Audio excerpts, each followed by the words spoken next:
Dans la chaleur poussiéreuse du quartier Nguwa-Uku, au nord de Kano, au Nigeria, les ruelles étaient étroites, sinueuses, bordées de maisons en banco rouge.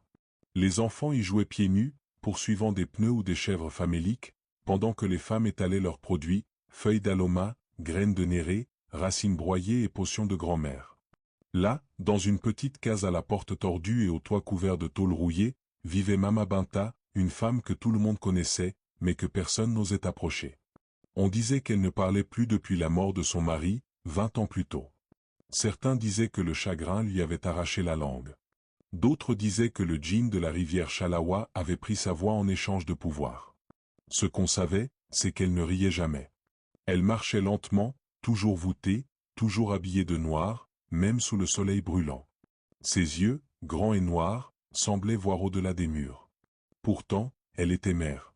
Mère d'un seul fils, Yann Musa, un jeune homme maigre et silencieux, à la peau d'ébène et aux yeux vifs.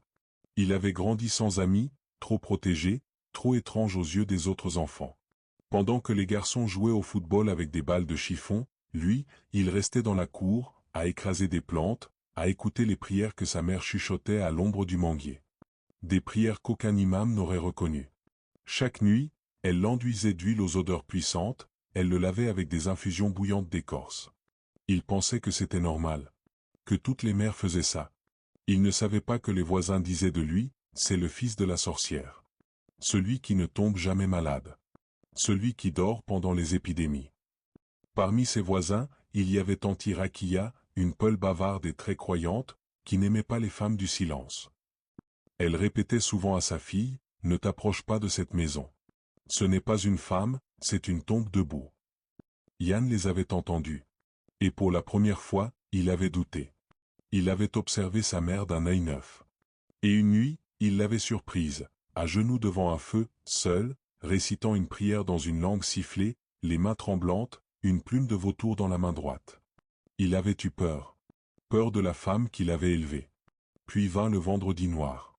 Mama Binta s'éteignit dans son sommeil, paisiblement, les yeux ouverts.